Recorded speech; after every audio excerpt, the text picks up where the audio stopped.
Hello, my name is Senator Malcolm Smith, and welcome to Senator Malcolm Smith at the Round Table. By now, you've seen a couple of our shows. We've had guests from the Daily News. We've had the chairperson of Delta Funding regarding our Delta Funding Biz Kid program, where the kids from this community worked at local neighborhood facilities where they made some money and actually opened up a bank account and learned what it meant to be in corporate America. We told you that we would have a number of guests and people who are the movers and shakers in the borough of Queens as well as around this state. We have Reverend Flake lined up. We have the Furtado brothers, I believe, are going to be lined up. We have the Congressman Meeks, the mayor, a number of people. You will be surprised at the guests that will be on this show, especially the subject matters that are arranged. What I do want to do before I do talk about the special guests we have today is just let those that are watching know that I am extremely sorry, extremely disappointed at the government's response to what happened down in Louisiana. There's no question about it. Yes, I'm in the state Senate, but clearly what the president and what occurred in Washington as it relates to the kind of support and the stuff that was needed down there was an embarrassment as someone who was in the government. However, I do want you to know that we are taking some aggressive steps to make sure that we do our part here in Queens. Along with Congressman Meeks, a number of elected officials got together. We're raising about $10,000 to be sent down through the Red Cross.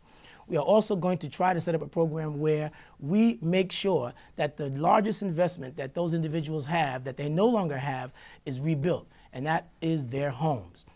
You can rest assured that your senator, as well as the other elected officials in this area, are doing our best. I'm not happy with the way things went down there. However, the best we can do now is pray for them and make sure that we do something for each and every one of them. Those of you who want to do something, you can call the Red Cross, 1-800-HELP-NOW, or you can call our office, 718-528-4290, and we will get the help down there to those individuals who are our sisters and brothers.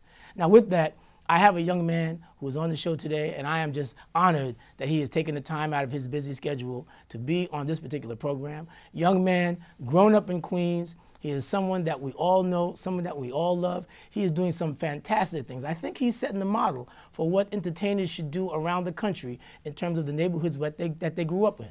He's come to us by the name of LL Cool J. And for those who don't know, his name is Todd Smith. No relation to Malcolm Smith, but his name is Todd Smith, and we're just so honored to have you on the program today. Thank you, thank you. I'm glad to be here. Glad to be at the round table. Glad to be here. Neighborhood you grew up in, tell us a little bit about the background. So many listening fans out there that love you. Yeah, I grew up in St. Albans, you know, the whole Southeast Queens thing, St. Albans, Hollis, Jamaica, you know, South Side, Laurelton, Rosedale, but just all around here, Springfield. You know, I went to Andrew Jackson High School briefly. I went to Susan B. Anthony, I went to, which is IS 238. Before that, I went to PS 118 on Farmers Boulevard, right off of Farmers Boulevard, and I was born and raised in Queens, basically. Born in Bayshore, Long Island, raised in Queens. Okay, so but I can imagine anyone watching right now, they're watching saying, "Oh my goodness, LL Cool J is on there."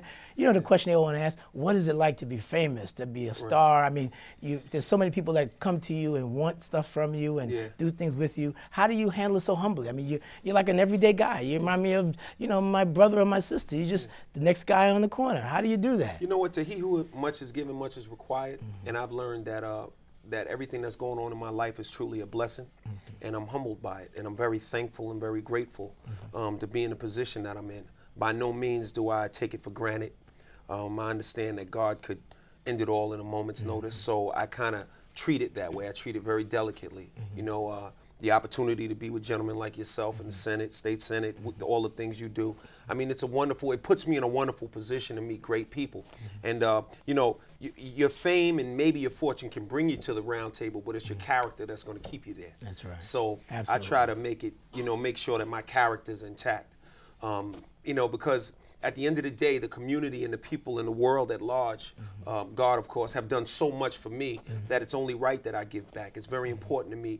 I think that this show is as important as Oprah's show. I think that all of, you know, what you're doing is as important as any other, you know, guy is doing, whether he's above you or below you, in terms of just being, you know, that positive outreach and being out there reaching out to the community, like the thing we did in the park, in O'Connell Park.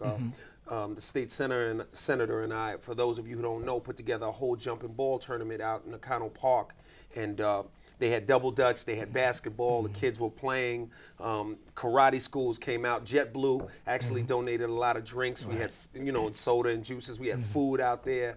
It was a wonderful experience, and we did it for a month, every weekend for a month, and the state senator was so involved. I mean, this guy was involved more. He was there in and day out, you know, making that thing happen, and it's, you know, it's teamwork, you know, so I didn't do all of the things that I've done on my own. I've had great people like yourself on my team helping me to put things together.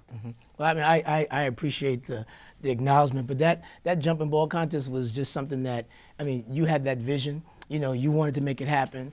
And as I tell people all the time, you know, the moment that you pay a tax, even if you don't pay it, I'm your employee.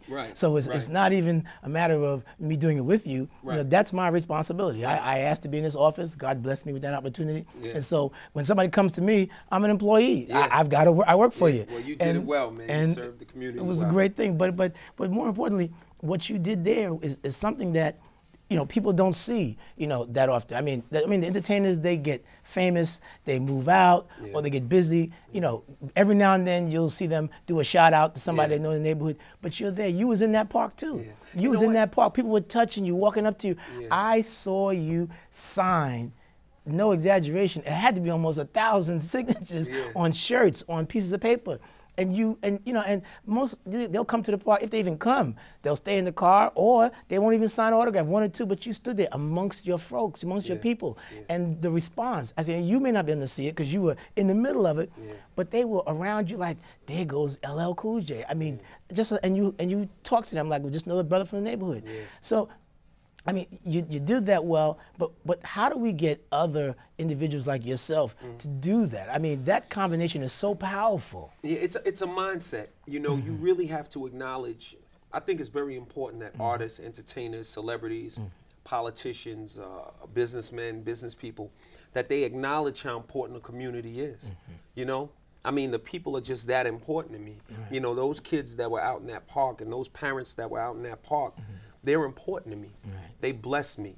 You know, it's my job to serve my community because my community has served me. You know, and it's only right that I do it. Like, I feel obligated. You know, literally, like I just feel totally and completely driven to make sure that a part of my life is dedicated to, you know, uplifting my community. And and in order to get other people to do that, they have to find it within themselves. They have to recognize that to he whom much is given, much is required.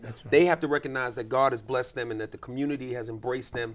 And they have to make the decision to part with some money, part with some time, part with some energy in order to uplift their people. You know, it's a decision that has to be made. Well, you've made the decision. There's no question about it, and people appreciated it. There's no question about it. I mean, folks have seen you on television. They've seen you in the movies. They've picked up your. I've got some of your stuff too. So, you know what I mean? I just finished watching the other day. I watched the. What's that movie that when he was a police officer? Oh, SWAT. SWAT, I watched that the other day, and then 2 days before that, you was with the shark. Deep Blue Sea. Deep Blue Sea. So I'm watching all of that stuff, and Arrest the Shark. Or that's right. So I'm looking at it, and I'm saying, at the same time, I'm sitting there talking to you like you're just a regular guy. And I guess, you know, for those that are watching, I mean, I guess they always say, well, you know, he's a regular guy, but, you know, some people probably say, well, how do I get into this business? I'm sure there's a bunch of people watching that say, what would you say to some people that are watching, some youngsters, or what should they do about their lives?